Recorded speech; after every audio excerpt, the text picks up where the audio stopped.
আজকের ভিডিওতে রায় মার্টিন প্রশ্নবিদরা 2025 সালের সপ্তম শ্রেণীর বাংলা বিষয়ে প্রথম পর্যায়ে মূল্যায়নের যে 4 নম্বর প্রশ্নপত্রটি রয়েছে অর্থাৎ Balurghat girls high school and Chakdah Ramlal academy এই বিদ্যালয়গুলির সমস্ত প্রশ্নের উত্তরগুলি করব। তার আগে তোমরা কেউ যদি আমার চ্যানেলে নতুন হয়ে থাকো তাহলে চ্যানেলটি অবশ্যই সাবস্ক্রাইব করে নেবে। প্রথমে এটা হচ্ছে সঠিক উত্তরটি নির্বাচন করে পূর্ণ বাক্যে উত্তর লেখো যে কোনো 8টি।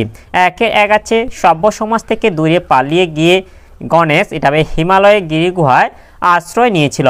এরপরে একে 2 আছে হিন্দু মুসলমানের অটুট মিলন পরিলক্ষিত হয় এটা শিল্পকলা ক্ষেত্রে। এরপরে একে 3 আছে ছন্দ বাজে এটা মোটর চাকায়। এরপরে একে 4 আছে তাম্র শব্দটির একটি প্রতিশব্দ এটা শতদল। এরপরে একের 5 আছে চা একটি এটা চীনা শব্দ। একের 6 টোপর শব্দটি এটা খাঁটি দেশি শব্দ। একের 7 রোদ্দুর শব্দটি এটা অর্ধ তৎসম শব্দের উদাহরণ। এরপরে একের 8 আছে মিশ্র শব্দের একটি উদাহরণ হলো এটা আকাশ গাং।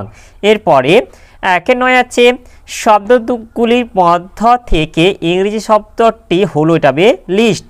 এরপরে 2 দিকে আছে নিচের প্রশ্নগুলির এক কথায় উত্তর দাও যে কোনো 10টি। 2 1 আছে আমি পৃথিবীকে বাঁচানোর চেষ্টা করছি বক্তাকে, এখানে বক্তা হলো গণেশ। এরপরে 2 2 আছে পাগলা গণেশের মতে পৃথিবী বাঁচানোর ওষুধ কী ছিল?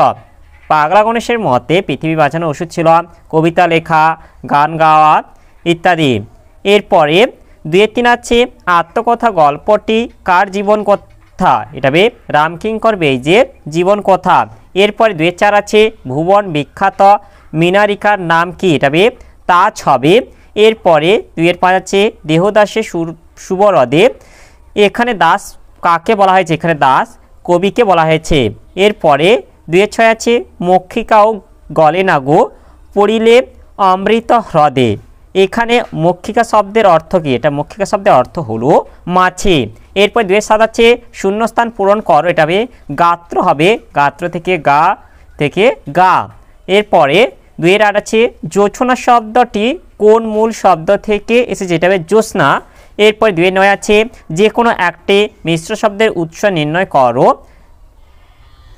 2 9 1 আছে রেলগাড়ি, এটা হবে বিদেশি যুক্ত তদ্ভব শব্দ।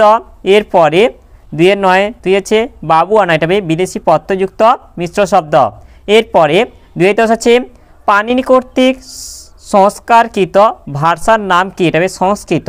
এরপর 2 11 আছে ফসল শব্দটি কোন ভাষা থেকে বাংলা শব্দভাণ্ডারে এসেছে? এটা আরবি ভাষা থেকে। এরপরে 3 দিকে আছে নিচে যে কোনো 4টি প্রশ্নের উত্তর দাও। 3 দিকে 1 আছে কালিয়ার বনের পথে সোনাটিয়ার সঙ্গে কার সাক্ষাৎ হয়েছিল? এটা ঘড়িওয়ালার সাক্ষাৎ হয়েছিল। এরপরে 3 2 আছে মাকু কি দিয়ে তৈরি? মাকু হবে ঘড়ির কলকবজা দিয়ে তৈরি। এরপরে 3 3 আছে সোনাটিয়ার সং এর কাছে কি চেয়েছিল? সোনাটিয়া সং এর কাছে প্যাঁপা পুতুল চেয়েছিল। এরপর 3 4 আছে মাকুকে চিনে নেওয়ার কি উপায় ঘড়িওয়ালা সোনাটিয়াকে বলেছিল? এর উত্তরটি হলো ঘড়িওয়ালা বলেছিল মাকুর লালচে কোকড়া চুল, ছাই রঙের চকচকে চোখ আর নাকের ডগায় কালো তিল আছে, তাই দেখে মাকুকে চেনা যাবে। এরপরে 3 5 আছে মাকুকে তৈরি করতে কত সময় লেগেছিল? মাকুকে তৈরি করতে 17 বছর সময় লেগেছিল। এরপরে 3 6 আছে মাকু নামক তোমাদের পাঠ্যটি কি জাতীয় রচনা? এর উত্তরটি হলো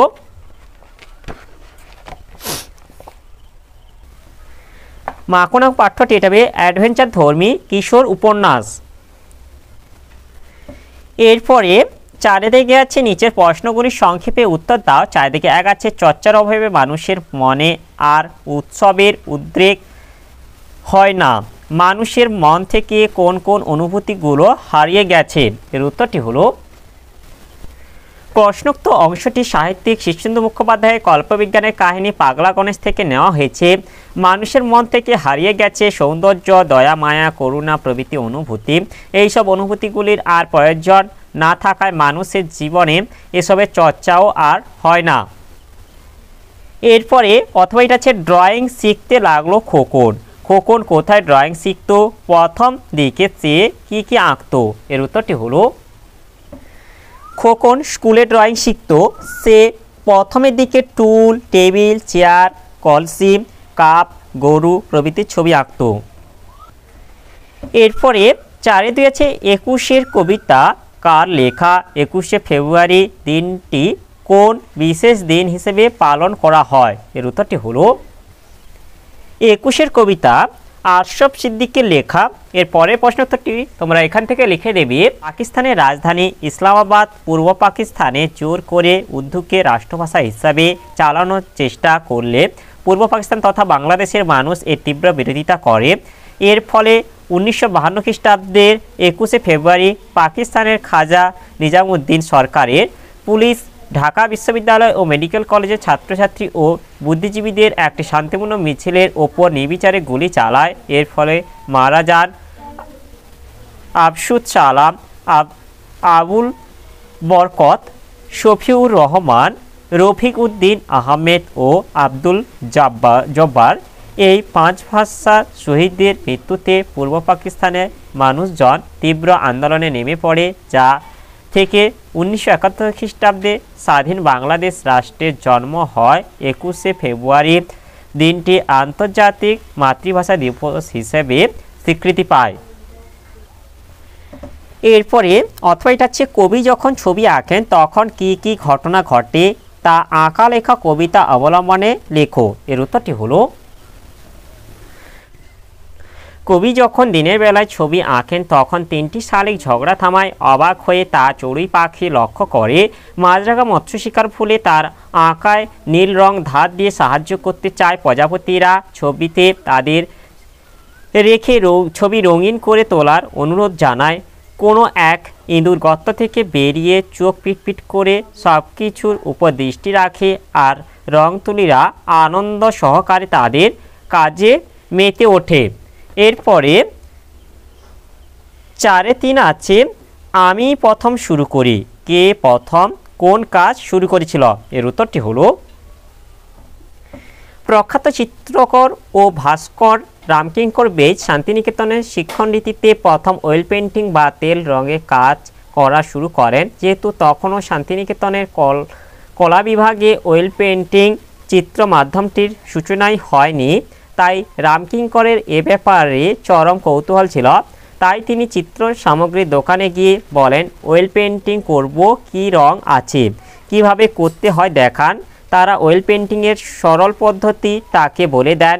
এরপর তিনি গার্ল অ্যাট দ্য ডক নামে একটা ভালো তেল রঙের কাজ করেন। এরপরে 4-4 হচ্ছে রং তুলিরা বেজায় খুশি আজ দুপুরে আমায় পেয়ে। আমায় বলতে কাকে বোঝানো হয়েছে? রং তুলিরা তাকে পেয়ে খুশি কেন? এর উত্তরটি হলো এখানে আমায় বলতে কবিকে বলেছে। এরপরে যেটা আছে তোমরা লিখে দেবে পরের প্রশ্ন উত্তরটি। রং তুলিরা বেজায় খুশি তার কারণ সকালবেলায় প্রকৃতির মনোহর রূপে তারা আবিষ্ট হয়ে মনের আনন্দে রঙিন চিত্র অঙ্কনে মত্ত হয়ে ওঠে। প্রকৃতির মধ্যে তারা যেন ছবির সমস্ত রসদ খুঁজে পায়। প্রকৃতি মা যেন রঙের সম্ভার নিয়ে হাজির হন।